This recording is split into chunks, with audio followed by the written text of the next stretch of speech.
तो has a network, has a leader, has has a investor, हमें ये कैसे पता चलेगा कि हमें हमें कहाँ पे इन्वेस्टमेंट करना चाहिए, और उस प्रोजेक्ट को कैसे हम वेरीफाइड कर सकते हैं ये वो कितना बेहतर है। अगर मैं एक लाइन में बात करूं, तो हम कैसे किसी प्रोजेक्ट को वेरीफाइड कर सकते हैं ज्वाइन करने से पहले या इन्वेस्ट करने से पहले।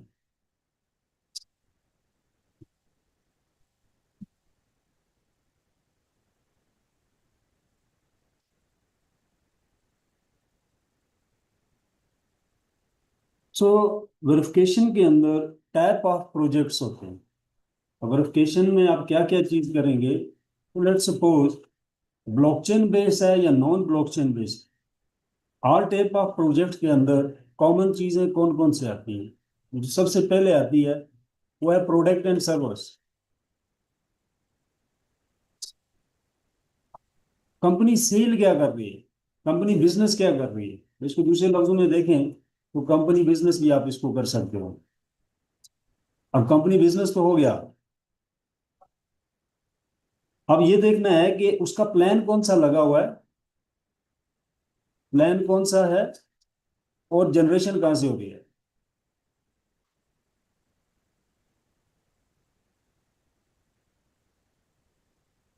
कंपनी लाइफ क्या है। वह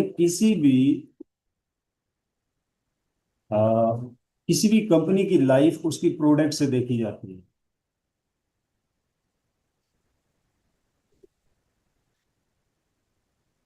बहुत सारी ऐसी कंपनीज आपको मिलेंगी जो 3 महीने 4 महीने इतने टाइम के ऊपर चलती हैं और खत्म हो जाती हैं। हम इनके साथ काम करते हुए 4.5 साल प्लस हो गए, 5वां साल होने वाला है, स्टार्ट होने वाला है, बट हम स्टिल इन्हीं के साथ काम कर रहे हैं। तो कैसे आप पता कर सकते हो कि कौन सा प्रोजेक्ट, कौन सी कंपनी लॉन्ग है या शॉर्ट टर्म है। तो ये चीजें तो कॉमन आ गई।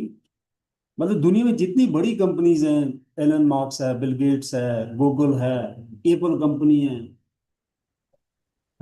दराज है, amazon, अलीबाबा, अली एक्सप्रेस है, ये कुछ कुछ ना कुछ बेच रहे हैं या कुछ सर्विस दे रहे हैं। तो अगर एक कंपनी आपके पास आती है और वो कहती है कि मैं कोई प्रोडक्ट नहीं सेल कर रही हूँ, मेरी कोई सर्विस नहीं है, और मैं आपको 1% से 6% पे करूंगी, तो ये स्कैम है। ये ना तो इसकी लाइफ लॉन्ग हो सकती है और ना ये जेन्युइन हो सकती है। तो ये totally money game, money rotation या शॉर्ट टर्म प्रोजेक्ट के अंदर आता है। सो एनीवे, हम कहते हैं जी एक ब्लॉकचेन बेस्ड कंपनी है और हम उसके साथ काम करते हैं। तो ब्लॉकचेन बेस है, तो उसके लिए सबसे जरूरी वेरिफिकेशन क्या होगी, क्या उसकी मेजर चीजें जो सबसे पहले हमें जानना बहुत जरूरी है। 1 मिनट में इसको थोड़ा सा दूसरे पे ओपन कर लेता हूँ।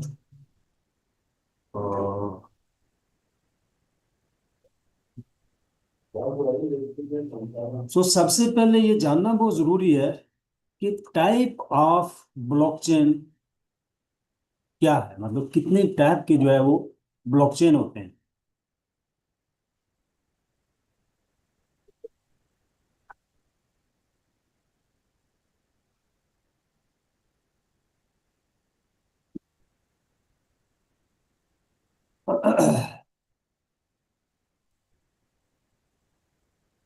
मैं यहाँ पे नंबरिंग इसलिए दे रहा हूँ ताकि आसानी रहे आप लोगों को समझने में।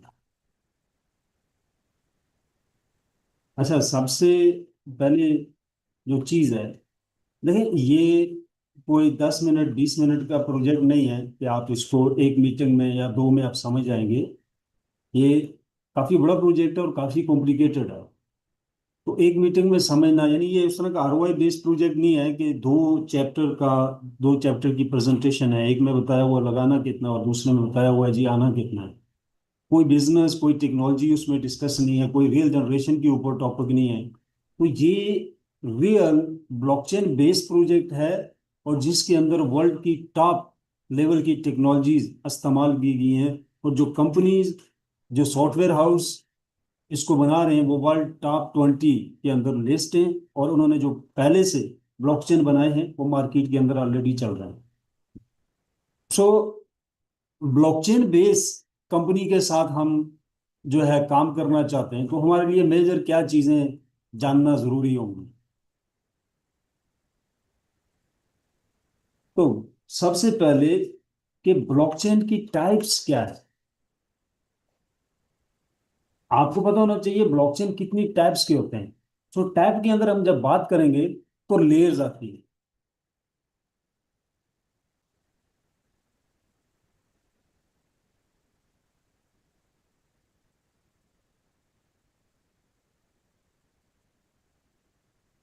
तो तीन मेजर लेयर्स जो है वो काम कर रही हैं इस वक्त वर्ल्ड के अंदर, 1 2 3। और जिसके अंदर डिफरेंट क्या है, एक इकोसिस्टम है जो डॉट लेयर के ऊपर है, यानी पोल्का डॉट जो है, पोल्का डॉट डॉट लेयर के ऊपर है, यानी इंडिपेंडेंस इकोसिस्टम है, और ये सारे लेयर्स के साथ काम करता है।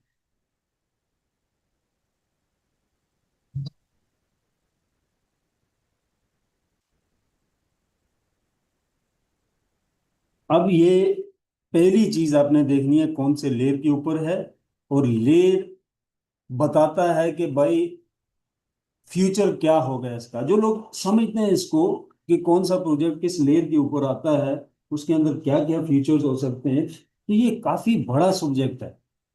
तो मैं इसको इस मीटिंग में तो कवर नहीं कर सकूंगा, बट अगर मैं एक लाइन में बात करूं तो जो पुराने प्रोजेक्ट हैं जो स्टार्ट किया है वो लेयर 1 पे हैं।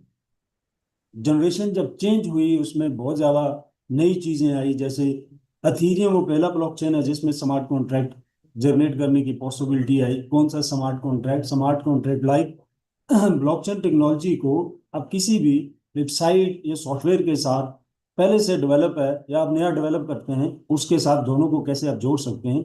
उसको जोड़ने के लिए जो टेक्नोलॉजी बनाएगी उसको स्मार्ट कॉन्ट्रैक्ट का नाम दिया गया, कि दो टेक्नोलॉजीज के दरमियान में एक स्मार्ट कॉन्ट्रैक्ट जनरेट होता है जो दोनों टेक्नोलॉजीज को आपस में जोड़ता है, कम्युनिकेट करवाता है। ये लेयर 2 के अंदर ये पॉसिबिलिटी है। लेयर 3 जो है मार्केट में चल रही है, एक मोस्ट एडवांस है, और इसके अंदर ज्यादा सहूलियात हैं कंपेयर टू अदर्स के। इसके अंदर डिसेंट्रलाइज और सेंट्रलाइज दोनों पॉसिबिलिटी कंपेयर टू लेयर 1 के ज्यादा हैं लेयर 3 के अंदर। सो मैंने इसको शॉर्ट करने की कोशिश की है, बट इसको आप स्टडी कर सकते हैं यूट्यूब के ऊपर, एक लंबा सब्जेक्ट है ये। अब एक ब्लॉकचेन बेस है, लेयर 1 पे है, 2 पे है, 3 पे है, जो भी है। लेयर 1 के जो प्रोजेक्ट्स होते हैं वो थोड़ा ज्यादा रिस्की होते हैं कंपेयर टू लेयर 2 और 3 के। माइक प्लीज बंद कर दो। देखें, अगर आप लोग ब्लॉकचेन को प्रॉपर समझना चाहते हैं, या आप ये जानना चाहते हैं कि एक बिजनेस मेरे पास आता है कंपनी, मैं उसको आधे घंटे घंटे के अंदर कैसे वेरीफाइड कर सकता हूँ उसकी लाइफ कितनी है और ये जेन्युइन है या फेक है, तो मेरी बात ध्यान से सुने फिर आप, और माइक बंद कर दे। मैं जो इन्फॉर्मेशन दे रहा हूँ ये बॉन्सर नहीं है, ये रियल इन्फॉर्मेशन है जो कई साल लगा के मैंने सीखी है। नेटवर्क मार्केटिंग की दुनिया में काफी साल पहले जब इस तरह की इंफॉर्मेशन मुझे मिली थी तो मुझे भी लगा था कि ये बहुत ज्यादा कोई स्कैम है, क्योंकि total way of information different थी जो मार्केट से पहले कभी किसी ने नहीं देखी। तो मैं मेंटली तौर पे प्रिपेयर नहीं हो पा रहा था। जब मैंने ब्लॉकचेन को प्रॉपरली स्टडी किया और चीज़ों को समझने की कोशिश की, तो मुझे पता चला कि हम जो मार्केट के अंदर काम कर रहे हैं, जो प्रोजेक्ट हैं, वो रियल बिजनेस की किसी एक पेज के ऊपर भी नहीं है। कोई ब्लॉकचेन जो है और बेच रहा है, कोई कॉइन बेच रहा है, कोई टोकन बेच रहा है, but they are totally scam. 99% market के अंदर स्कैम जो है वो सेल हो रहा है। 14,000 से 18,000 वेबसाइट एक दिन में लॉन्च हो रही हैं। 70% एशियन मार्केट को टच करती हैं, बट 99% स्कैम है। 4 साल के अंदर एक जेन्युइन प्रोजेक्ट आता है। हमें ये जानना बहुत जरूरी है कि जेन्युइन और फेक में क्या फर्क है, तो मैं उसी चीज को समझाने की कोशिश कर रहा हूँ। सो लेयर कोई भी है हमें ये पता हो गया। अब ब्लॉकचेन जो है वो किस लेवल का है, और उसके अंदर क्या क्या प्रोडक्ट है।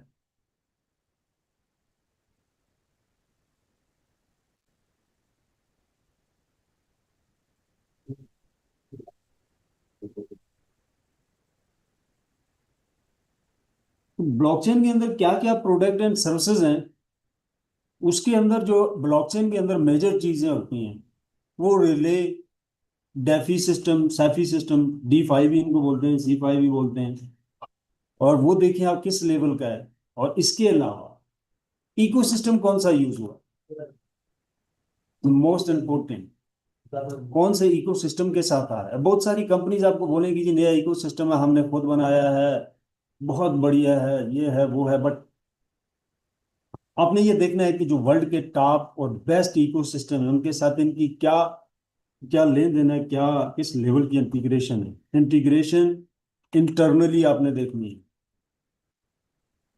सो ये भी एक बड़ा सब्जेक्ट है, बट इंटरनली आप इस तरह देख सकते हैं कि ये प्रॉपर उस इकोसिस्टम के ऊपर आ रहा है या नहीं आ रहा। इंटीग्रेशन किस किस चीज की है, क्या क्या चीज उस इकोसिस्टम की यहाँ पे यूज की जा रही है। The most important security, secure by Polkadot लगा है या नहीं लगा हुआ। लेट सपोज मैं पोल्का की एग्जांपल दे रहा हूँ, मतलब जो भी इकोसिस्टम है, दुनिया में तीन बड़े इकोसिस्टम है, polka dot, Ethereum, BTC।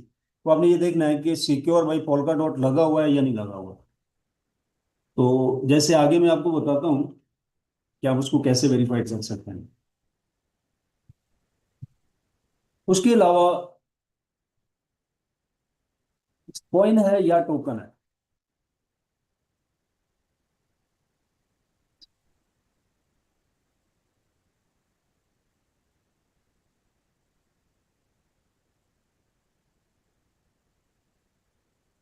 With liquidity देखें, लिक्विडिटी कितनी है उनके पास।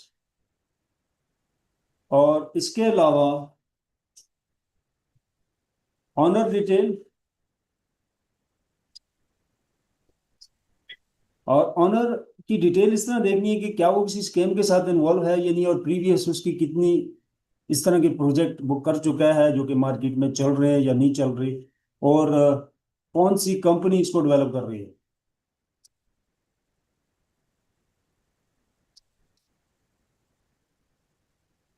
और जो कंपनी इसको डेवलप कर रही है उसकी भी हिस्ट्री चेक करें, क्या उसने इस तरह का प्रोजेक्ट पहले बनाया है। सिर्फ बनाना काफी नहीं होता, मार्केट में चल रहा है, वो रियल यूजर उसके ऊपर आ रहा है, रियल यूजर उसको इस्तेमाल कर रहा है या नहीं कर रहा है। और तीसरे नंबर पे आता है, क्या सारे लोग फ्रंट पे हैं,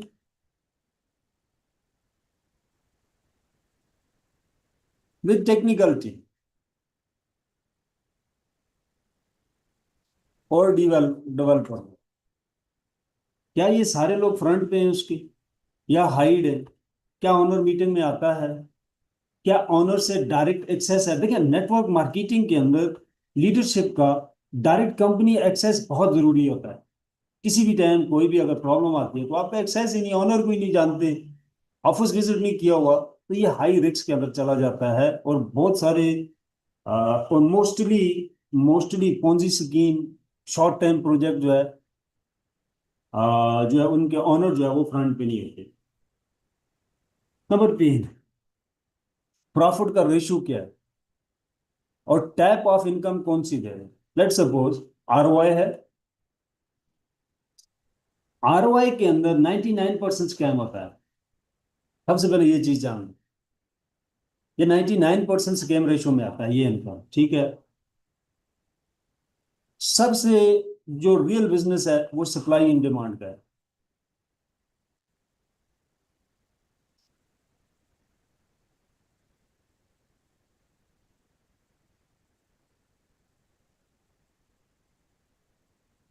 सप्लाई एंड डिमांड जितने भी दुनिया में रियल बिजनेस चल रहे हैं, आप शॉप खोल के बैठे हैं, आप डॉक्टर हैं, क्लिनिक है आपका, आपका कोई भी बिजनेस है जो मार्केट में चल रहा है, ये सारा सप्लाई एंड डिमांड पे है। जितनी डिमांड बढ़ती है इस तरह उसकी सप्लाई में चेंजिंग आती है, और इस तरह उसकी प्राइस बढ़ती है। पूरी दुनिया इसी रूल के ऊपर चल रही है। जब कोई बिजनेस इससे हट जाता है तो वो फेक होता है।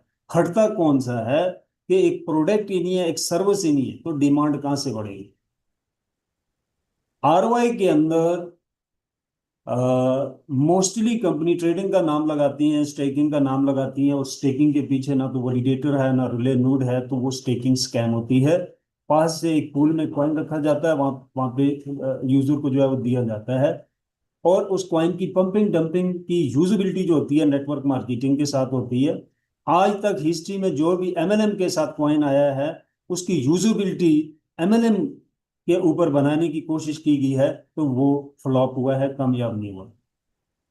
कॉइन की रियल यूजेबिलिटी के अंदर अगर आप देखें, तो सबसे टॉप पे जो चीज है वो है वैलिडेटर्स या रिले नोड। ये उसकी रियल प्रोडक्ट प्लस यूजेबिलिटी में आता है।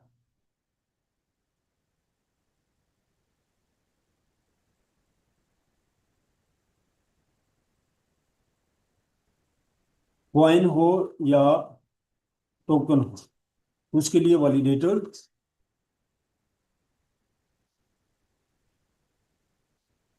मैं इसको थोड़ा एक्सप्लेन भी करता हूँ।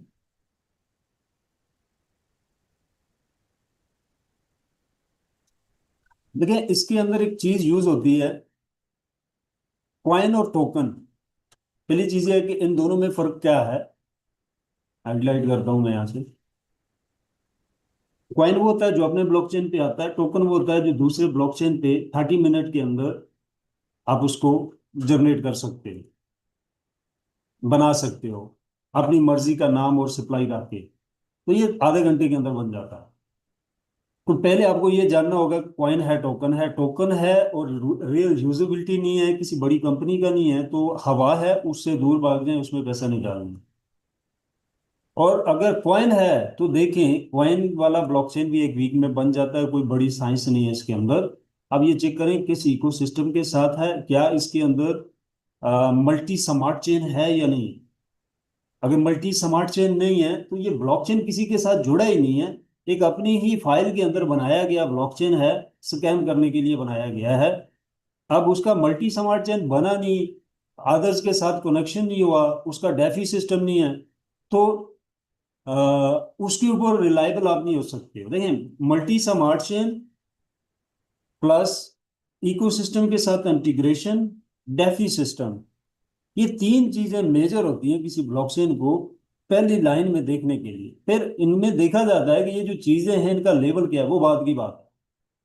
बट ये होनी चाहिए, जो स्मार्ट कॉन्ट्रैक्ट है वो मल्टी ब्लॉकचेन के साथ इंटीग्रेटेड होना चाहिए। अदरवाइज ये ब्लॉकचेन जो है एक फाइल के अंदर बनाया गया है किसी को चूना लगाने के लिए, और वो किसी को भी लूट के मार्केट से निकल सकता है, एक व्हाट्सएप ग्रुप की हद तक वो उसको प्रेजेंट भी कर सकता है, बट ओपन मार्केट के अंदर अदर आधारों के साथ उसका कोई लेन देन नहीं होगा।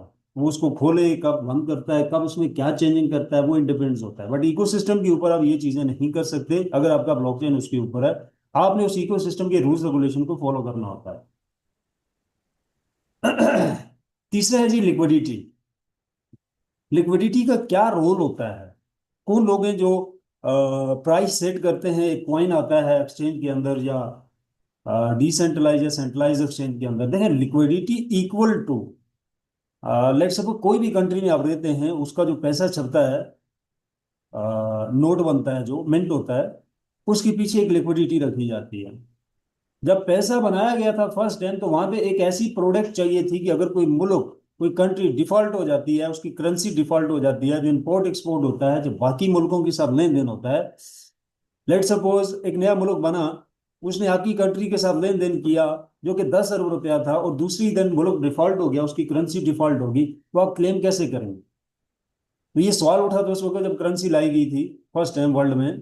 तो वहां पे एक ऐसी प्रोडक्ट चाहिए थी जिसकी वैल्यू वक्त के साथ साथ डाउन ना हो, तो वहां पे गोल्ड रखा गया, और बताया गया कि जितना गोल्ड आपके पास इतनी करेंसी आप जो है वो मिंट कर सकते हैं, बना सकते हैं, और उसको मार्केट कर सकते हैं। अगर डिफॉल्ट होते हैं तो वो गोल्ड आपको देना पड़ेगा।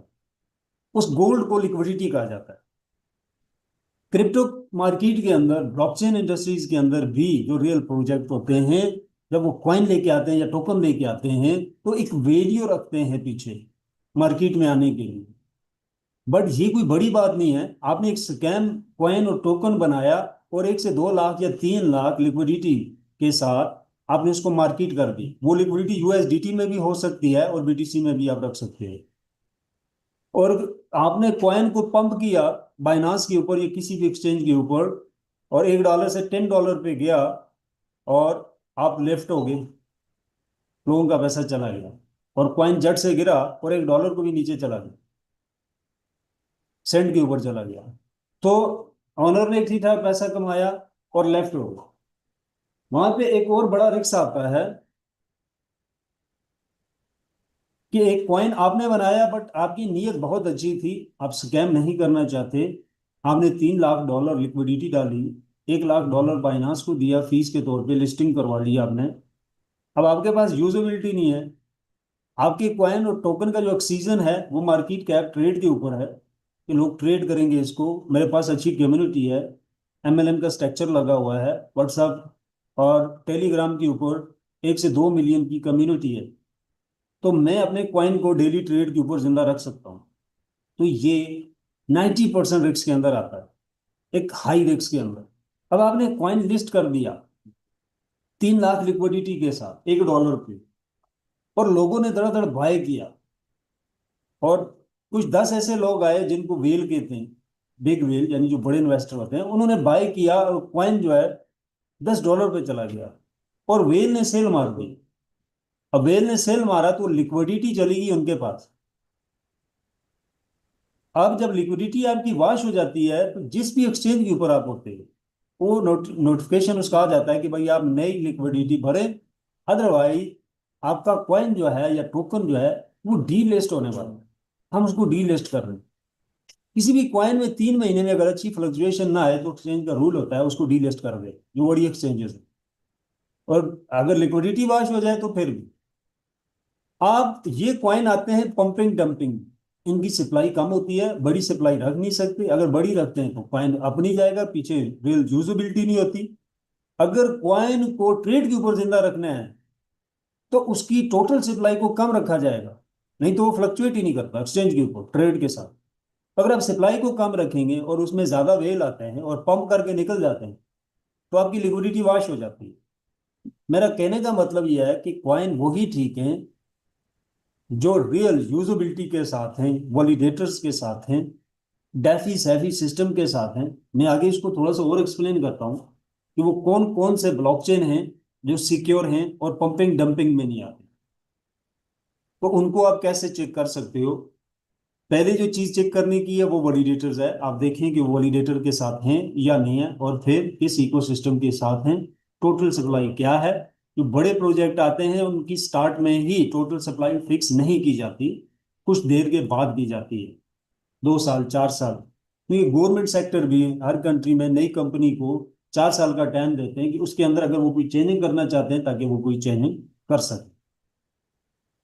अब हम आते हैं जी, हमने हम वैलिडेटर्स हो गए या हमारे पास रिले नोड हो गया, तो हमें कैसे पता चलेगा कि वो रियल है या फेक है। ऐसा नहीं है कि आप कोई भी वैलिडेटर उठा लें, आपको एक मैसेज आता है कि ये वैलिडेटर है, आप बाय कर लें, आपने बाय कर लिया और आपको प्रॉफिट आएगा, नहीं। उसके अंदर भी टैप ऑफ वैलिडेटर्स हैं, और उनको आप कैसे वेरीफाइड कर सकते हैं।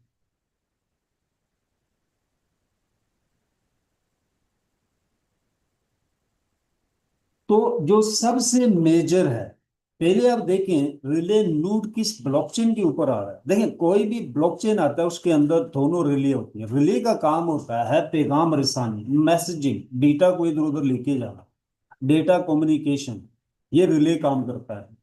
कोई भी ब्लॉकचेन जब डेवलप होता है उसके अंदर एक रिले बाई डिफॉल्ट बनाया जाता है, उसके बगैर ब्लॉकचेन नहीं बन सकता, और वो सेंट्रलाइज होता है। अब उसके साथ सेंट्रलाइज से मुराद ये है कि जितनी भी वर्ल्ड में सेंट्रलाइज एक्सचेंजेस है उनके साथ काम करने के लिए उसे बनाया जाता है। Decentralize blockchain, sorry, decentralize exchanges के साथ, डेक्स के साथ जो रिले बनाते हैं वो उसी रिले के अंदर कुछ इंटीग्रेशन करते हैं, और इतनी ही इंटीग्रेशन होती है वो जो 8 से लेकर 18 डिसेंट्रलाइज वैलिडेटर्स के साथ डेक्स एक्सचेंजेस को हैंडल करता है। थोड़ा सा कॉम्प्लिकेटेड है, मैं शॉर्ट यहाँ पे एक्सप्लेन कर रहा हूँ क्योंकि मेरा टाइम शॉर्ट है, बट जो थोड़ी सी भी टेक्निकल है मेरी बात को समझ जाएंगे। जो सेंट्रलाइज एक्सचेंजेस हैं सारे ब्लॉकचेन उसके लिए काम करते हैं जब नया ब्लॉकचेन आता है। डिसेंट्रलाइज एक्सचेंजेस के लिए थोड़ा सा पार्ट रखते हैं, और वो कंप्यूटर जो 8 से 18 लगाए जाते हैं उसके ऊपर लोग बैठाए जाते हैं उनके ऑफिस में। जो डेस्क के ऊपर उसका ब्लॉकचेन नेटवर्क यूज होता है, वहां से जो स्वैप की रिक्वेस्ट आती है या ट्रांजैक्शन होती है, जो बड़ी ट्रांजैक्शन होती है वो ऑटोमेटिक नहीं होती। उनका जो स्टाफ बैठा होता है उन 8 से 18 कंप्यूटर पे, वो मैनुअल उसको वेरीफाइड करता है, और उसके अंदर एक एक दिन का टाइम भी लग जाता है बास का। तो ये अब तक जो डिसेंट्रलाइज एक्सचेंजेस के साथ रिले काम कर रहे हैं वो मोस्टली इसी तरह ही कर रहे हैं। हाईवे ने क्या किया कि एक अलग रिले बनाया, जैसा कि सेंट्रलाइज एक्सचेंजेस के लिए है ऐसा डिसेंट्रलाइज। लेकिन डिसेंट्रलाइज रिले बहुत मुश्किल है, ये कोई आसान काम नहीं है कि कोई भी मुंह उठा के आएगा और बना ले। उसके लिए इंटरनल ब्रिजिंग चाहिए आपको दुनिया के तमाम इकोसिस्टम की, एक जगह एक फाइल के साथ तमाम दुनिया के बड़े इकोसिस्टम जुड़ रहे हैं, और जिस इकोसिस्टम के ऊपर जोड़ रहे हैं वो आपको अलाउ करे उसकी इंटीग्रेशन इंटरनली, पहले वो अलाउ करेगा, आप उसकी टेक्नोलॉजी को यूज करेंगे। दिन ऐसा नहीं है कि सिर्फ उसने अलाउ किया और उन ब्लॉकचेन को इंटीग्रेट कर दिया आपने डिसेंट्रलाइज रिले के साथ और आप ट्रेड करना शुरू हो गए, नहीं। उसके बाद जो भी ब्लॉकचेन आप इंटीग्रेट करेंगे, आप डायरेक्टली उन कंपनीज के साथ भी एग्रीमेंट करेंगे। बट पोल्का डॉट के साथ सारे इकोसिस्टम इंटीग्रेटेड थे, बट पोल्का आउटडोर नहीं था। पोल्का के ऊपर एक आउटडोर आता है मोज़ेक गैलेक्सी इकोसिस्टम। जो पोल्का की जितनी भी सहूलियात हैं जो बहुत कॉस्टली हैं, डायरेक्टली कोई भी उनको एक्सेप्ट जो है वो नहीं कर सकता, ना तो एक्सेस कर सकता है। एक्सेस इसलिए नहीं कर सकता क्योंकि स्लॉट बाय करनी पड़ती है और वो बोली लगती है, $30 मिलियन, $1 बिलियन। बोली जितनी भी गई वो स्लॉट बाय करेंगे, फिर उसके बाद आप कुछ साल डेवलपमेंट करते हैं फिर जाके। बट उसके ऊपर एक ऐसा इकोसिस्टम आता है म्यूजिक के नाम से, जो उसकी टेक्नोलॉजीज को कम अमाउंट के साथ और फास्टली आप अपनी कंपनी अपनी टेक्नोलॉजीज के साथ इंटीग्रेट करके यूज कर सकते हैं। पोल्का के बाद जो टेक्नोलॉजी थी उसका नाम था पारा चेन टेक्नोलॉजी, जो कि डॉट चेन के ऊपर काम कर रही है। म्यूजिक ब्लॉकचेन के थ्रू इस टेक्नोलॉजी को म्यूजिक हाईवे यूज कर रहा है, ब्लॉक्सो कंपनी जिसको डेवलप कर रही है। और जितनी भी ब्रिजिंग है इकोसिस्टम की पोल्का के ऊपर, और उसको पहली बार through music galaxy blockchain highway एक रिले बना रहा है, जो कि पहला डिसेंट्रलाइज रिले है वर्ल्ड के अंदर, जो डिसेंट्रलाइज ट्रांजैक्शन और डिसेंट्रलाइज एक्सचेंजेस को भी एक्सेस देगा, मैनुअल नहीं, ऑटो। और 6400 पहले राउंड के अंदर कंप्यूटर लग रहे हैं वर्ल्ड वाइड, और इससे ज्यादा बन रहे हैं, डबल से भी ज्यादा छोटे पैकेजेस की सूरत में, जो ट्रांजैक्शन को with in a second verified करेंगे और बहुत ही कम फीस चार्ज करेंगे। और सबसे इंपॉर्टेंट बात, मैनुअल डिसेंट्रलाइज एक्सचेंजेस को मैनेज करने में 40% सालाना लोगों का पैसा लॉस होता है, ट्रांजैक्शन करते हैं मिलती नहीं। क्या होता है कि रिक्वेस्ट लॉक नहीं होती, डायरेक्ट रिक्वेस्ट जाती है, यूजर रीड करता है उसको और वेरीफाइड करता है। जहां पीछे कंपनी का नुमाइंदा उस रिक्वेस्ट को रीड कर रहा होता है, वहां हैकर भी कर रहा होता है। लॉक करेंगे तो कंपनी का नुमाइंदा भी उसे रीड नहीं कर सकता। तो अगर लॉक करना है तो वेरिफिकेशन ऑटो चाहिए। वेरिफिकेशन ऑटो चाहिए तो तमाम इकोसिस्टम की ब्रिजिंग चाहिए, जो कि पहले किसी के पास नहीं थी। पोल्का के ऊपर mosaic Galaxy ecosystem first ecosystem आया है जो इसके आउटडोर को यूज कर रहा है, आउटडोर के तौर पे यूज हो रहा है। आप भी यूज कर सकते हो और कंपनी भी। और उसके आते ही हाईवे के नाम से मिस्टर रॉबर्ट जो इसके ऑनर हैं, वो पहला डिसेंट्रलाइज रिले प्लान करते हैं, और 1 साल बाद उसके ऊपर फिर डेवलपमेंट स्टार्ट होती है, और फिर 4 महीने के बाद मार्केट में हाईवे के नाम से इंट्रोड्यूस होता है। सो इसकी पॉसिबिलिटी इसलिए बनी कि ये पाराचेन टेक्नोलॉजी पे रिक्वेस्ट को लॉक करके लेके जाता है, और इसके रिले नोड ऑटोमेटिक ट्रांजैक्शन को वेरीफाइड करते हैं, और पीछे पोल्का डॉट का पाराचेन टेक्नोलॉजी 1 2 3 इस्तेमाल होती है, और उसके साथ पोल्का के साथ जो इंटरनल तमाम इकोसिस्टम की ब्रिजिंग है, इंटीग्रेटेड है, तो वहां से वो लेन देन करते हैं। और इसमें किसी नुमाइंदे की जरूरत नहीं पड़ती, ना तो फाइल को चेकिंग की, और ना ही 40% जो फंड है वो लॉस होता है, क्योंकि रिक्वेस्ट जाती है यहाँ पे लॉक है, ओके। और ट्रांजैक्शन फास्ट होती है और कम अमाउंट के साथ होती है। मतलब 1,000 आपने डॉलर वहां पे स्वैप किया, तो अभी जो फीस बनेगी तकरीबन वो $60 बनेगी। बट हाईवे के ऊपर 2 से 3 या $6 तक आपकी फीस बनेगी। बट ट्रांजैक्शन क्विकली होगी और लॉस की गारंटी होगी कि इसमें लॉस नहीं होगा। टैप ऑफ वैलिडेटर्स में जो सबसे टॉप पे जा रहा है वो डीपीओएस है। डीपीओएस और POS, proof of stake. DPOS delegated proof of stake. Delegator कौन लोग होते हैं? जो वैलिडेटर के साथ अपनी अमाउंट को स्टेक पे लगाते हैं, जो लोग रियल स्टेकिंग रिवॉर्ड लेना चाहते हैं directly through blockchain, directly on blockchain but through validator. वो वैलिडेटर जो किसी ब्लॉकचेन के ऊपर मिंटिंग का काम भी करता है, ट्रांजैक्शन का काम भी करता है, और उसको सिक्योरिटी भी मुहैया करता है। तो ये वर्ल्ड के अंदर सबसे रियल स्टेकिंग एक ही है जो डीपीओएस की फॉर्म को यूज करती है। थोड़ा सा पहले वाले प्रोजेक्ट का टचअप दूंगा मैं।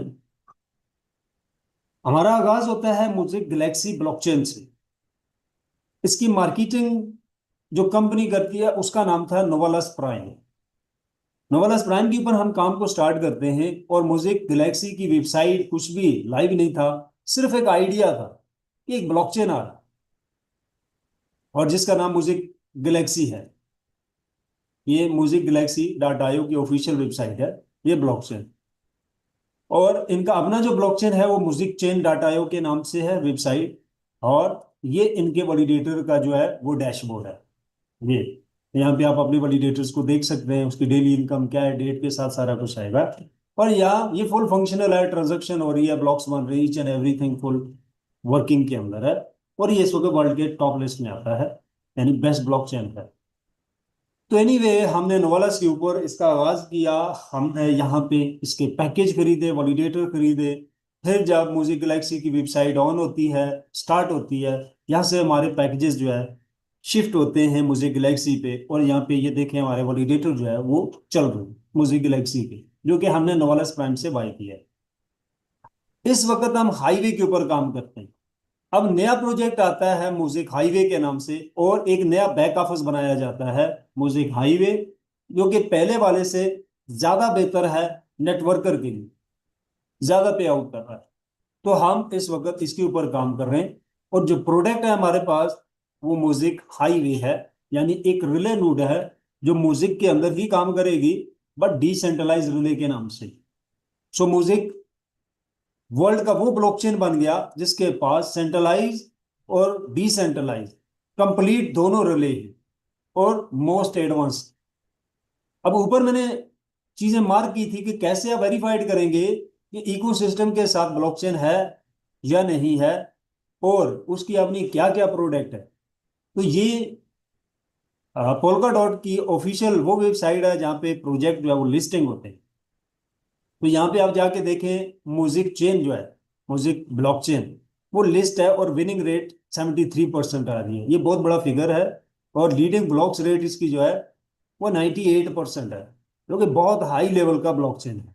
मतलब आप सारी इंफॉर्मेशन देख सकते। तो ये इंटरनली इंटीग्रेटेड है इकोसिस्टम के ऊपर, और उनकी ऑफिशियल वेबसाइट पे लिस्ट है। फिर आप उस प्रोजेक्ट की ऑफिशियल वेबसाइट पे जाएं, और वहां पे जाके देखें कि भाई वहां पे भी सिक्योर्ड बाय इकोसिस्टम है या नहीं है, जिस इकोसिस्टम का बताया जाता है। तो मैं यहाँ पे लिखता हूँ म्यूजिक का ब्लॉकचेन जो है,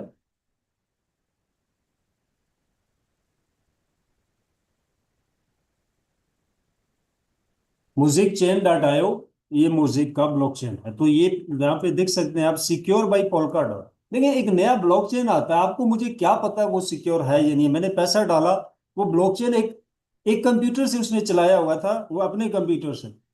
हमने पैसा डाला, दूसरे दिन कंप्यूटर बंद, बटन बंद, हमारा पैसा गायब हो गया, हमें क्या छोटी, छोटी नहीं मिल रही। तो छोटी के लिए आपने देखना होगा उस ब्लॉकचेन की वेबसाइट पे जाके कि सिक्योर भाई क्या है, कोई पुरानी कंपनी या धारा लगा हुआ है या नहीं लगा हुआ। नहीं लगा हुआ तो जितना अच्छा ब्लॉकचेन है पैसा ना डालें उस पर, क्योंकि ये सिक्योरिटी प्रूफ कर चुका है। पोल्का सिक्योरिटी प्रूफ है वर्ल्ड के अंदर, कई कंपनीज यूज कर रही हैं। अथीरियम प्रूफ है, सोलाना प्रूफ है, ठीक है। जो इकोसिस्टम है वो प्रूफ है। तो उनकी सिक्योरिटी बताती है कि भाई आप जो इन्वेस्ट कर रहे हो, मैं एक कंप्यूटर से इस ब्लॉकचेन को नहीं चला रहा, ये इकोसिस्टम के ऊपर ब्लॉकचेन तैयार किया गया है, जो कि बहुत बड़ा ब्लॉकचेन है और बहुत कॉस्टली है। तो मैं इसको अकेला मैनेज नहीं कर रहा, मैं इसको अकेला कंट्रोल नहीं कर रहा। इवन में जो सिक्योरिटी मैंने लगाई है वो मेरे कंट्रोल में नहीं है, वो पोल्का के कंट्रोल में। सो इसके बाद आप देखें जाके कि क्या क्या सर्विस है इनकी, इस ब्लॉकचेन पे क्या क्या चीज, मतलब डेफी है, सैफी है, जो भी है वो देखें, लाइव है नहीं है, ब्लॉक्स बन रहे हैं नहीं बन रहे, ट्रांजैक्शन हो रही है नहीं हो रही है, ये सारी चीजें आप चेक करें। अब जनरेशन के ऊपर हम बात करते हैं कि रियल जनरेशन, कुछ ब्लॉकचेन ऐसे हैं जो पंपिंग डंपिंग नहीं कहलाते और वर्ल्ड बेस्ट ब्लॉकचेन बताए जाते हैं, और इनके अंदर इन्वेस्टमेंट ज्यादा सिक्योर बताई जाती है। तो कौन कौन से हैं ये तो मोस्टली लोग जानते हैं, बट क्यों है ये बहुत कम लोग जानते हैं। रीजन क्या है कि क्यों ये ब्लॉकचेन जो है वो सिक्योर माने जाते ये अथेरियम है, बाइनांस है, सोलाना है, एविलांच है, कार्डानो है, पोल्काडॉट है, मोजिक है।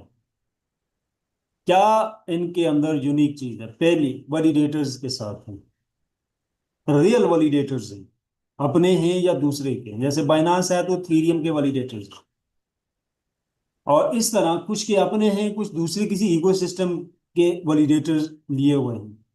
मोजिक के अपने वैलिडेटर हैं सारे।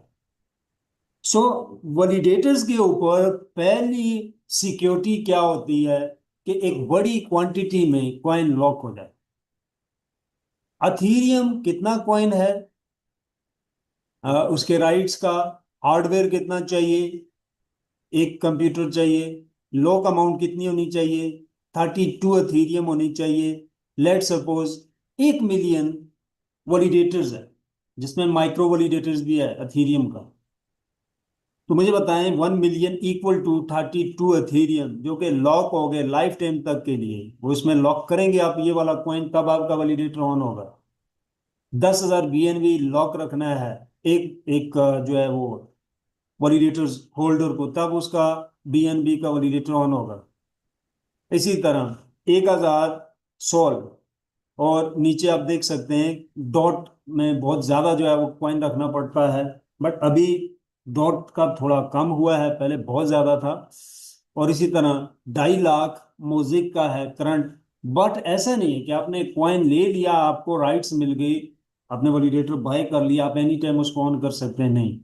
कंपनी जब न्यू सेल ओपन करती है 4 साल 10 साल बाद, 10 वैलिडेटर, 5 वैलिडेटर, वो कंपनी सिर्फ सेल करती हैं जिनके वैलिडेटर बहुत कम होते हैं। तो मोस्टली कंपनीज नहीं सेल करती, अदरवाइज आप बाय नहीं कर सकते। अब ये जो कॉइन लॉक होता है, ये सिक्योरिटी में यूज कैसे होता है? BNB 16 से 17 सेंट पे था 5 साल पहले, 5 से 6 साल पहले की बात है।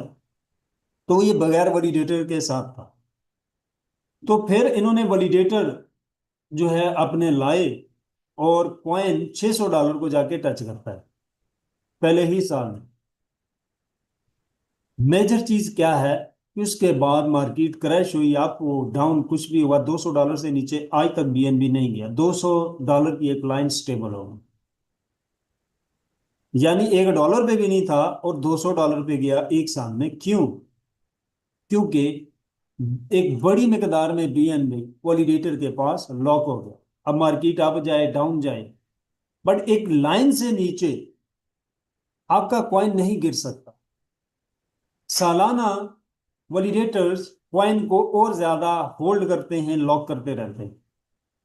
तो हर 4 से 6 साल में एक नई लाइन बनती है वैलिडेटर बेस कॉइनों की, फिर कॉइन उससे नीचे नहीं जाता, कभी भी नहीं जाता। मैं ये कहना चाहता हूं, जो सिक्योर कॉइन होते हैं, और कैसे आप देख सकते हैं वो सिक्योर है, सिक्योर हैं, तो आप देखिए कितने वैलिडेटर्स हैं और कितना टोटल कॉइन है, और उसमें से कितना वैलिडेटर के पास लॉक हो चुका है, और पर मंथ पर ईयर कितना नया लॉक कर रहा है वैलिडेटर होल्डर। आपको सारी फिल्म समझ आ जाएगी। ये भी पता चल जाएगा कि कौन सा बेस्ट कॉइन है इस वक्त आपके लिए फॉर द इन्वेस्टमेंट। सो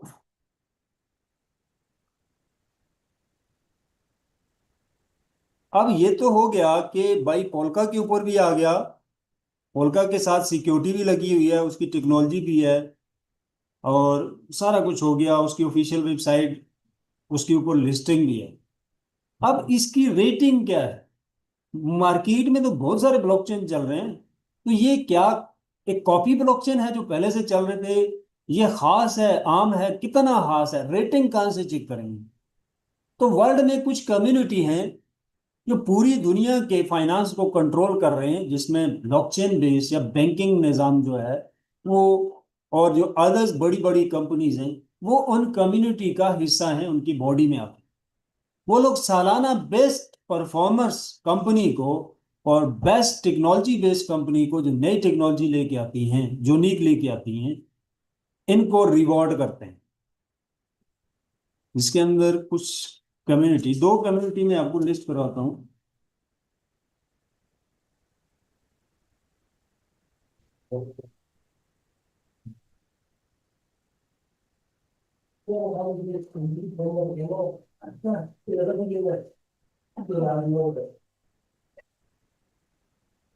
हाँ लोग नहीं।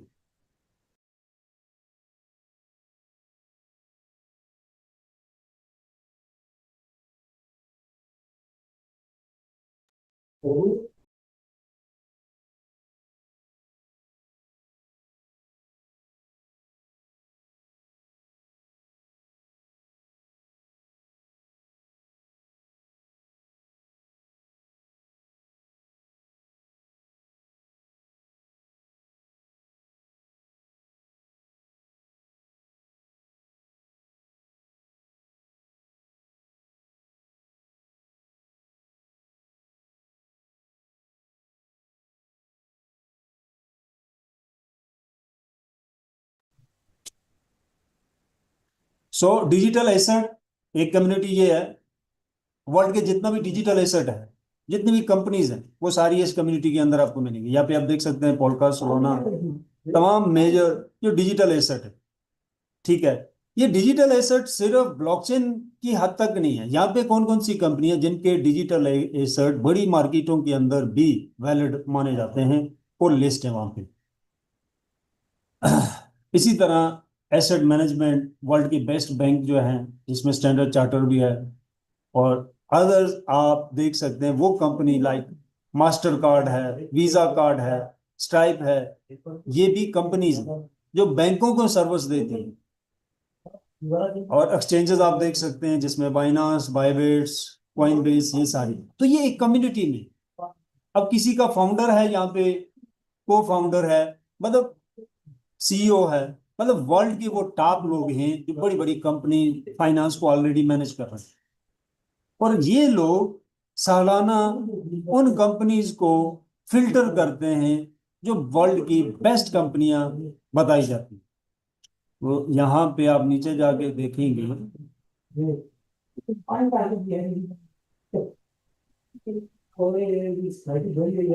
2025 और 2026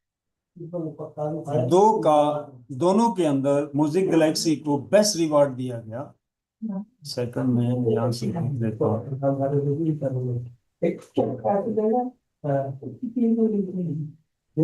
अच्छा, यहाँ से ईयर जो है वो सिलेक्ट नहीं हो रहा, बल्कि मैं इससे दिखाता हूँ। अच्छा, ये कम्युनिटी है क्रिप्टो एक्सपो यूरोप, या दूसरी कम्युनिटी है और इसके अंदर भी उसी तरह के वर्ल्ड के बेस्ट कंपनीज के लोग आपको मिलेंगे।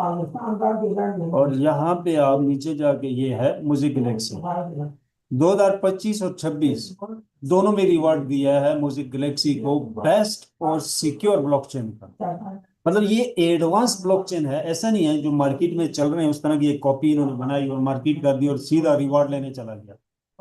आप बहुत सारे ब्लॉकचेन देखेंगे यहाँ पे उनका नामो निशान नहीं है, बहुत ही कम ब्लॉकचेन आपको मिलेंगे, लाइक सोलाना है, बाइनांस है, ठीक है, और कुकॉइन है, जो यूनिक है, नई चीज लेके आए हैं, बेस्ट परफॉर्मर्स, बेस्ट परफॉर्म कर सकते हैं, बट यूनिक टेक्नोलॉजी के ऊपर हैं जो पहले से मार्केट में नहीं थी, उनकी यहाँ पे आपको लिस्टिंग मिलेगी। तो ऐसा नहीं है कि एक इकोसिस्टम के ऊपर या ब्लॉकचेन पालाचेन पे बना लिया और सिक्योर बाय भी पोल्का हो गया तो एक नॉर्मल ब्लॉकचेन है वो चल गए। तो नॉर्मल है, ओके है, ठीक है, चलेगा, रियल है, पोल्का पे है, सिक्योरिटी भी लगी, रियल है, उसमें फेक नहीं है, फिर भी रियल है। लेकिन वो एक नॉर्मल ब्लॉकचेन है जो पहले से मार्केट में चल रहे हैं, भाई यूनिक का है, यूनिक है। तो यहाँ पे आपके चेक करना होगा कि इन्होंने अगर रिवार्ड दिया है क्यों दिया, उसमें क्या चीजें जिन्होंने, इसका डेफी सबसे एडवांस है इस वक्त का वर्ल्ड का है, क्योंकि अदर ब्लॉकचेन का इंफ्रास्ट्रक्चर जब रखा गया था उसमें एआई टेक्नोलॉजी की इतनी एनवायरनमेंट नहीं थी, तो इन्होंने कहा कि एक ऐसा ब्लॉकचेन इकोसिस्टम लाया जाए जिसमें उसकी बुनियाद ही एआई टेक्नोलॉजी पे रखी जाए। तो रिजल्ट में क्या हुआ कि वो सब ब्लॉकचेन से ज्यादा डिसेंट्रलाइज और ज्यादा ऑटोमेटिक, ज्यादा फ्लेक्सिबल। अब जो ब्लॉक्सो कंपनी जो इसको बना रही है उसकी अगर आप रेटिंग चेक करेंगे तो वर्ल्ड 20 में आती है, और ऐसी लगा ये वर्ल्ड 20 में आती है। और music Galaxy, sorry, music highway को बना कौन रहा है? अथीरियम का सबसे मेन डेवलपर और पोल्का डॉट का सबसे मेन डेवलपर, इनको लीडिंग डेवलपर क्या है?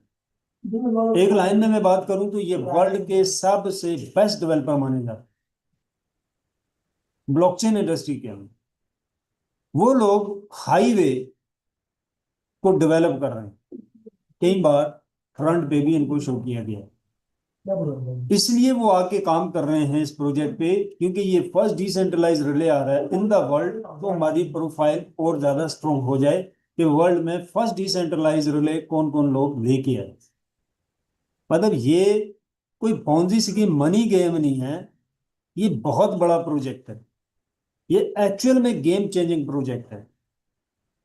सो प्रोजेक्ट जो चीजें मैंने आपके साथ शेयर की हैं ये किसी व्हाट्सएप ग्रुप की हद तक नहीं है, ये वर्ल्ड वाइड रेटिंग वाले प्रोजेक्ट हैं, दुनिया में जो बेस्ट इकोसिस्टम है उनके फाउंडेशन के प्रोजेक्ट हैं जिन्होंने आज तक कोई स्कैम डिक्लेयर नहीं किया। So we are very secure. हाँ, रियल डेवलपमेंट है, पीछे कोडिंग हो रही है और मल्टीपल कंपनीज के साथ इंटीग्रेशन है, मतलब आपकी तैयारी फुल भी होगी, जिस कंपनी के साथ इंटीग्रेशन है उसकी तरफ से भी देर हो सकती है।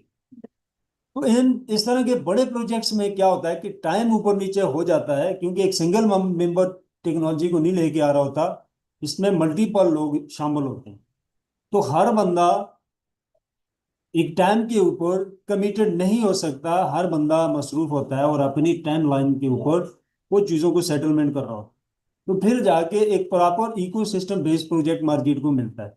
बट डिले हो सकता है कोई प्रोजेक्ट, उसमें एरर बग्स आ सकता है, बट डिलीवरी की 100% छोटी। 4 से 5 साल हो गए हमने के साथ काम करते हुए, एक सिंगल कंप्लेन नहीं, किसी के साथ कोई स्कैम नहीं होगा इसकी गारंटी है। यानी डिलीवरी 100% है, देर हो सकती है, शुरू में इनकम थोड़ी कम हो सकती है 2-4 महीने, बट आएगी लाजमी, और डिलीवरी 100% है। सो मेरा टाइम पूरा हो गया है, टोटल मैं 10 मिनट टेक्निकल सेशन के दे सकता हूँ, अदरवाइज डेली मीटिंग्स होती हैं।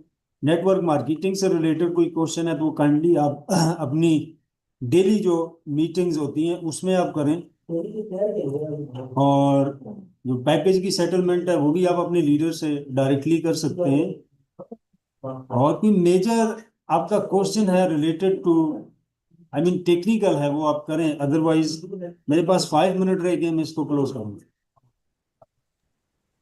जी अस्सलाम वालेकुम, बहुत शुक्रिया रफी साहब आपके टाइम का। और अभी कोई टेक्निकल क्वेश्चन है तो वो काइंडली कर दें, और कोशिश करें कि जो सीनियर लोग हैं आप अपना क्वेश्चन उन तक पहुंचाया करें, वो अच्छे तरीके से आगे बताएं और उनको आंसर मिल जाए, वो आके आपके कम्युनिटी को जो है ना आगे सारी गाइडलाइन दे देंगे। तो हैंड रेज कर देंगे अगर, तो आसानी रहेगी। जी दीपक सर, आप ये इंडिया के लोग हैं, इनके नाम अगर अनाउंस कर दें तो इजी हो अच्छा जाएगा। ठीक है sir, thank you. Thank you sir. सबसे पहले देवाशीष मौर्य, प्लीज अपना प्रश्न पूछें। आपको मैंने अनम्यूट का ऑप्शन दे दिया है। Hello sir, good morning all of you and good more earning all of you. Debashish बोल रहा हूँ। बहुत जी छोटे छोटे क्वेरीज हैं सर, मैं क्लियर करना चाह रहा था रफीक सर से। जी पहला चीज ये कि डिस्काउंट का कोई टाइम तो लिमिट नहीं है सर अभी? जी, डिस्काउंट के ऊपर कंपनी ने खत्म कर दिया था, हमने काफी मुश्किल से लिया कंपनी से दोबारा। अभी जो टाइमर चल रहा है, मैं एक सेकंड ब्रेक लेता हूँ। इसमें एक दिन 22 घंटे रह गए इस टाइमर को। इसमें कंपनी कुछ चेंजिंग कर रही है। पहली चेंजिंग ये है कि जो सेल वॉल्यूम है वो इंटरनेशनल लेवल पे जा रहा है। जैसा कि अभी $40,000 के ऊपर प्रो मिल रहा है, और इंटरनेशनल मार्केट में वही प्रो $1 लाख सेल के ऊपर मिल रहा है, 2 लेग्स में हो या दो से ज्यादा। तो हमें भी $1 लाख पे जाके प्रो मिलेगा, और जो वैलिडेटर हमें $20,000 पे मिल रहा है वो $40,000 पे चला जाएगा, और 5K वाला पैकेज जो है वो $20,000 सेल के ऊपर मिलेगा। तो ये चेंजिंग एक दिन बाद हो जाएगी, एक दिन और 22 घंटे रह गए। और इसके अंदर मुझे एग्जैक्टली नहीं पता कि वो कितना डिस्काउंट में चेंजिंग करेंगे। Okay sir. जी अच्छा, दूसरा चीज ये सर, जो टोकन का इनकम होना है 25,000, 5,000, 10,000 वालों को, तो जिस तरह से बताया गया है 100, 300 बोलिए सर। और 1,000, तो क्या फिक्स रहेगा वो? मीटिंग में सर, मीटिंग में। आप टोकन टोकन की सप्लाई की बात कर रहे हैं आप? नहीं, सप्लाई की ठीक नहीं हो। सर। जैसे जिन लोगों ने वैलिडेटर लिया है, हम्म 5,000 वाला लिया है, तो उन्हें 100 टोकन फिक्स किया जा रहा है कि 100 टोकन मिलेगा। तो ये सही है कि 100 टोकन उनको मिलेगा, और कब तक मिलेगा? हाँ, देखिए, एग्जैक्टली कैलकुलेशन यहाँ पे कोई नहीं दे सकता, एक्सपेक्टेड होती है। कॉइन जो भी आपको मिलेगा वो मिलेगा लाइफ टाइम के लिए। कॉइन आएगा ओके सर। कहाँ से और उसके पीछे क्या लॉजिक यूज होती है वो मैं एक्सप्लेन कर देता हूँ शॉर्टली। देखिए, वैलिडेटर्स रिले ऑन होते हैं, और आपकी इनकम स्टार्ट होती है। आपको कुछ कॉइन मिलना शुरू हो जाएगा, जैसे आपने कहा 100। देखिए, एक्सपेक्टेड है फिगर, फिक्स नहीं। ठीक है। So yes let's sir. Suppose 100 आपको हाईवे टोकन आना शुरू हो गया। आएगा कहां से और क्यों आ रहा है, तो पहले ये जानना जरूरी है। आपका रिले जो पहला काम कर रहा है वो मिंटिंग कर रहा है, वो कॉइन मिंटिंग से आ रहा है। उस रिले के ऊपर जीरो ट्रांजैक्शन है, कोई यूजर अभी नहीं आया, बट आपको इनकम फिर भी आ रही है। तो वो दो इनकम है, मिंटिंग की और स्टेकिंग की। मतलब ब्लॉकचेन से कॉइन बायर आपका कंप्यूटर और बाकी सारे कंप्यूटर जो लगे हुए हैं, रिले नोड है या वैलिडेटर्स है, ब्लॉकचेन से जो यस यस। कॉइन का जन्म कर रहा है वो वैलिडेटर या रिले नोड कर रहा है, और वो कॉइन उसको मार्केट में लेके आ रहा है। मार्केट में ऐसे आएगा कि तमाम वैलिडेटर होल्डर के पास कॉइन आया, उनमें से जो सेल करेंगे वो मार्केट होगा, जो लॉक कर देंगे वो लॉक हो जाएगा, जो स्टेक पे लगाएंगे वो स्टेकिंग पे चला जाएगा। तो स्टेकिंग पे जो आप लगाएंगे उससे भी जो इनकम आएगी। देखिए, स्टेकिंग की जो सबसे जेन्युइन कंडीशंस मैं आपको बताता हूं, ये स्टेकिंग जो रियल होती है वो पैसा कहाँ से जनरेट करती है, मैं ऑलरेडी बता चुका हूं। रियल स्टेकिंग वैलिडेटर पे होती है। तो उसका क्वेश्चन है क्यों, कैसे रियल होती है, काम कैसे करती है। वैलिडेटर के ऊपर जो आप कॉइन होल्ड करते हो, लॉक करते हो, कॉइन इंटरनली टेक्नोलॉजी के अंदर, प्रोग्रामिंग के अंदर ब्लॉक्स की सूरत में होता है। जो ट्रांजैक्शन आप बीटीसी की लेफ्ट राइट करते हो किसी को भी, तो वो ब्लॉक्स जाते हैं। प्रोग्रामिंग के अंदर वो एक कोड होता है, एक फाइल होती है जिसके अंदर वो एक कोड लिखा होता है, बट यूजर के एंड पे वो एक बीटीसी होता है या कोई भी कॉइन उसका नाम होता है, उसकी क्वांटिटी होती है। अब यस सर। एक वैलिडेटर बेस ब्लॉकचेन है, बाइनांस के ऊपर आपने ट्रांजैक्शन की, तो एक वैलिडेटर है जिसका नाम है लेट्स सपोज दीपक है, वो रिक्वेस्ट दीपक के पास चली गई, तो मुझे बताएं दीपक के पास क्यों गई, दूसरे के पास क्यों नहीं गई? अब उस ट्रांजैक्शन की क्वांटिटी क्या है कि एक बीटीसी है पूरा, बट 10 लोग सेम कंट्री के अंदर सेम स्पेसिफिकेशन और सेम वैलिडेटर के साथ ऑन करके बैठे हैं, तो एक बीटीसी की रिक्वेस्ट दीपक को जाती है। क्यों? क्योंकि दीपक ने एक्स्ट्रा कॉइन स्टेकिंग पे लगाया हुआ है। अब एक्स्ट्रा कॉइन आप लगाते हैं या जितना ज्यादा लगाते हैं तो ज्यादा ब्लॉक्स आपके होल्ड हो जाते हैं नोड के अंदर। जितना ज्यादा ब्लॉक्स होगा इतनी ज्यादा रिक्वेस्ट को लेता है, और कम समय में ज्यादा ब्लॉक्स होने के ऊपर आप जो ब्लॉक्स रिसीव करते हो ट्रांजैक्शन की मद में, उसको सोल्ट आप कर लेते हैं।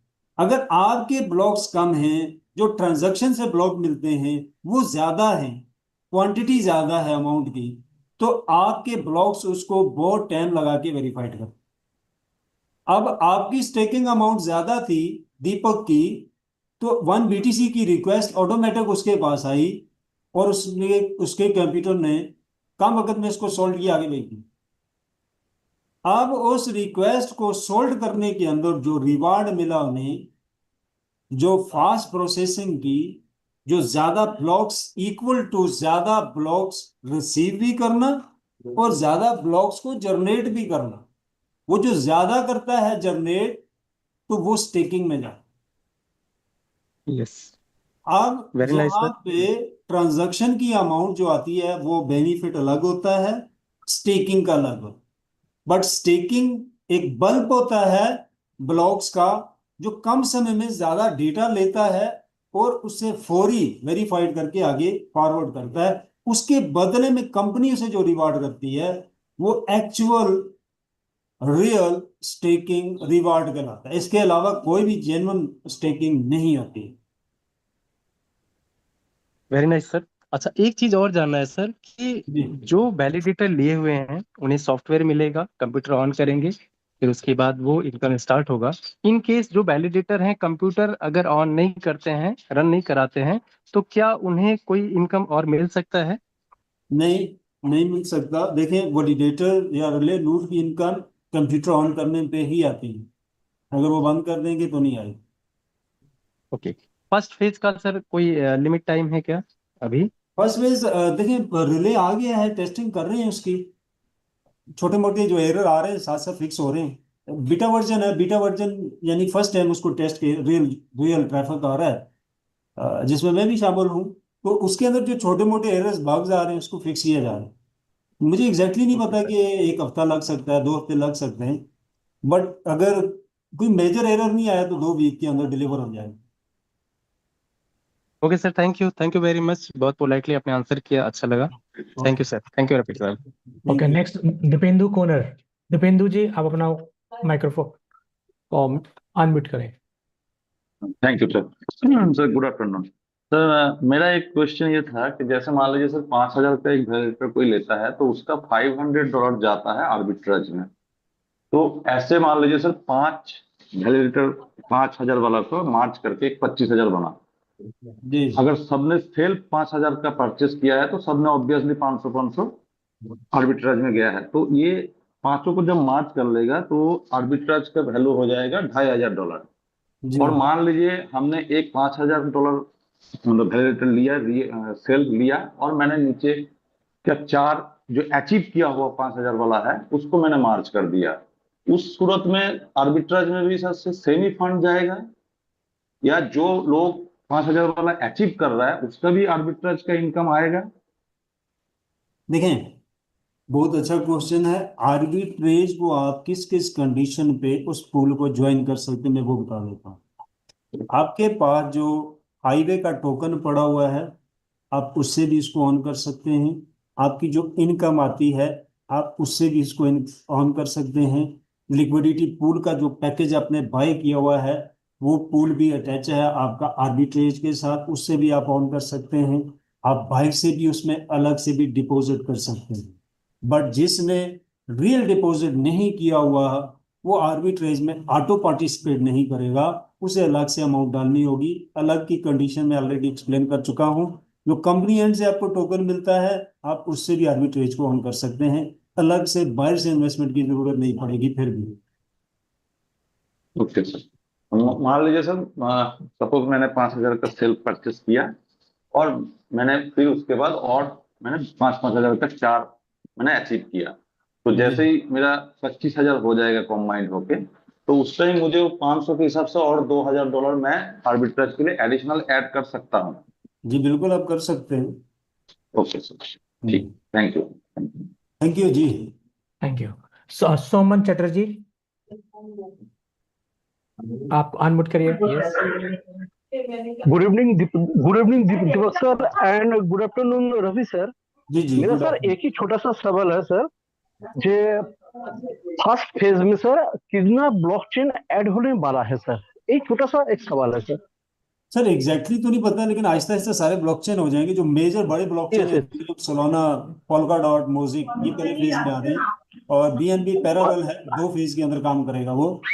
और अच्छा ये पहले राउंड में आ रहे हैं। जो बाकी ब्लॉकचेन है, जो मेरी इंफॉर्मेशन है उसके मुताबिक, काफी सारे ब्लॉकचेन इनको रिक्वेस्ट कर चुके हैं कि हमें भी इंटीग्रेट करें। तो ये फेजेस अच्छा कब सर। गए कि उनको भी इंटीग्रेट। ओके ओके सर, तो ये मान के चले सितंबर में या अक्टूबर में फर्स्ट फेज में 6 से 7 ब्लॉकचेन ऐड हो सकते हैं, ठीक है ना सर? दिसंबर तक 8 ब्लॉकचेन इंटीग्रेट हो सकते हैं, उसकी पॉसिबिलिटी। अच्छा अच्छा। Okay okay, thank you sir. Okay. Thank you. Sir मैं इंडिया वाले नाम ले लेता हूँ। एक है संजय घाघरे जी, आप अपना नाम अपना अनम्यूट करिए। संजय घाघरे। सर मेरा एक छोटा सा सवाल था कि जो आप जो प्लान है ये 2 दिन बाद वर्ल्ड वाइड हो जाएगा, तो इसमें जो वैलिडेटर अचीव करने से चूक जाएंगे और जिनके पास मान लो 2,000 3,000 बिजनेस वैल्यू है, तो उन्हें क्या मिलेगा सर? क्योंकि मेहनत तो वो भी कर रहे हैं। देखिए, जिनका सेल वॉल्यूम है, ये जी फेज कंप्लीट हो जाएगा। सेकंड फेज में वही सेल वॉल्यूम आगे यूटिलाइज होगा। ऐसा नहीं है ये सेल वॉल्यूम यहीं पे रुक जाएगा और जी दूसरे फेज में नया नहीं, यही आगे यूटिलाइज होगा। वो बेनिफिट जो बहुत करीब थे उसके, नहीं मिला उन्हें पहले फेज में, वो सेकंड में जैसे ही उसको पूरा करेंगे तो वो बेनिफिट उन्हें सेकंड फेज में मिल जाएगा। Ji sir, thank you sir, thank you. Okay sir. PC Mal ji, PC Mal. Ji sir, afternoon, good morning. Good morning. Ji sir, मैं ये कह रहा हूँ कि जैसे मैंने 100-200 किलोमीटर दूर अगर उस कंपनी गए हैं किसी के वहाँ, अगर उसको 6 महीने बाद या साल भर बाद वापस लाना चाहता हूँ, तो उस समय तो कंप्यूटर वहां से बंद करके लाना पड़ेगा ना? जी बिल्कुल, बंद करके आपको एक बटन मिलता है बंद करने जी के लिए। अपने रिले के अंदर उसको बंद करके फिर आप कंप्यूटर बंद करेंगे। पहले रिले को अंदर से बंद करेंगे, जी फिर आप कंप्यूटर बंद करेंगे, फिर आप उसे शिफ्ट कर सकते हैं। उस सूरत में जुर्माना नहीं पड़ेगा। जी जी, तो कोई कंपनी को मेल करना पड़ेगा क्योंकि 1 घंटा 2 घंटा या फिर जो भी 4-5 घंटा लग गया वो बंद रहे? कोई मेल नहीं करना होगा, बस आपने अंदर से बटन बंद करके उसको ले जाएंगे और दूसरी जगह जाके ऑन करके कंप्यूटर को स्टार्ट करके रिले को फिर उस बटन को ऑन करेंगे, तो फिर वो इनकम आपकी देना जो है स्टार्ट हो जाएगी। जी सर, थैंक यू, ये सवाल था। ओके। जी सिस्टर शादिया, आप क्वेश्चन करें प्लीज।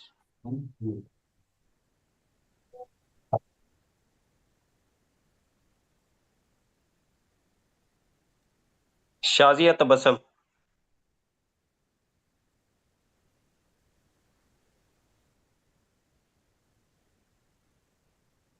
सेकंड आ जाए जो आई होप, शायद मुने उनका माइक ऑन नहीं हो रहा। मुनेश्वर सिंह जी, आप आ जाइए।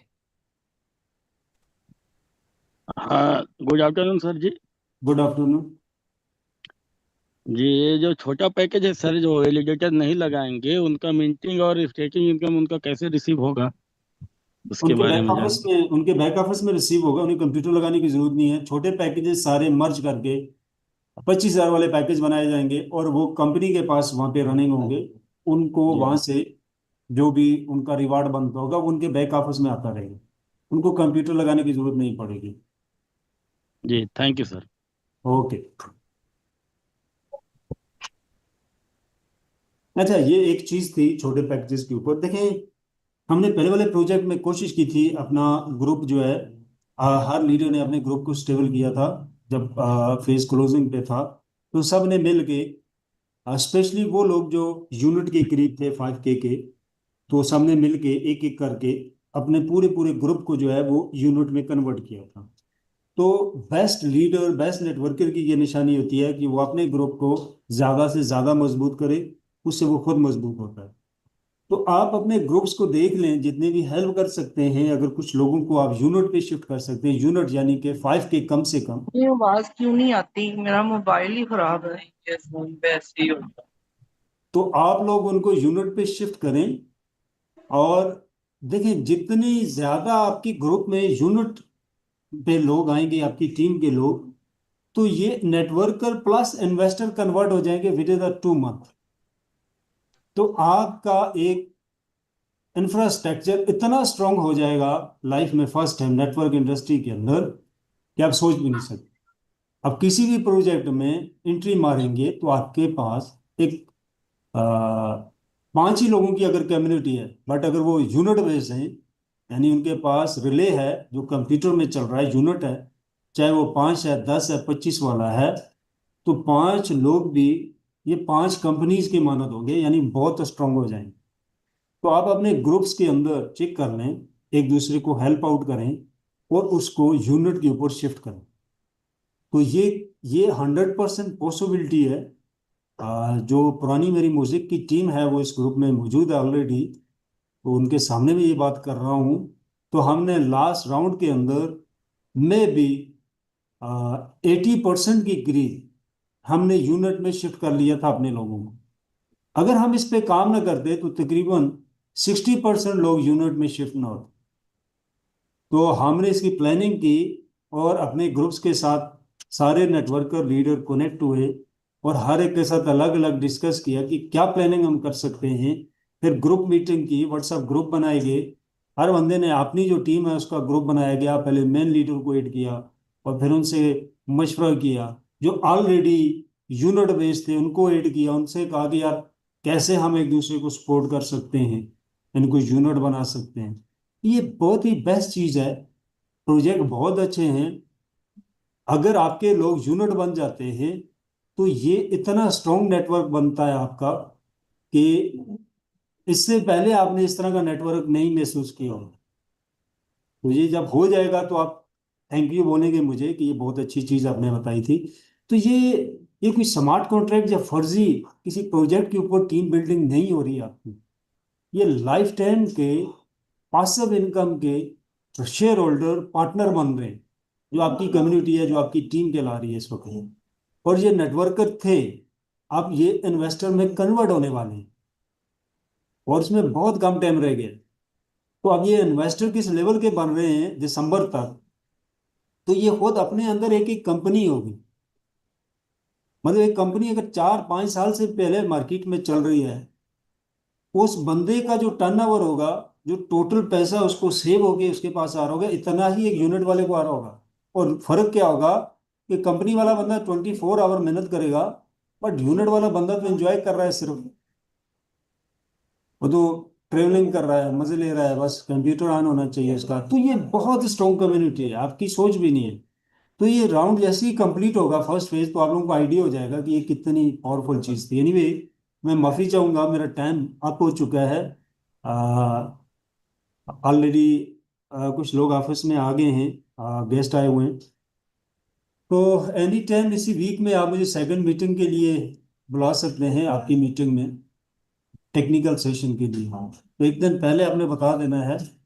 और मैं ट्राई करूँगा जो इस वीक में मैं 2 दिन एक्स्ट्रा दूँ जूम मीटिंग के लिए, बट एनी टाइम आप लोग मुझे यूटिलाइज कर सकते हैं। So thank you very much, and we are on the right place, right projects है, और let's rock. Thank you very much. अल्लाह थैंक यू हाफिज। Rafi sir, thank you so much. Thank you.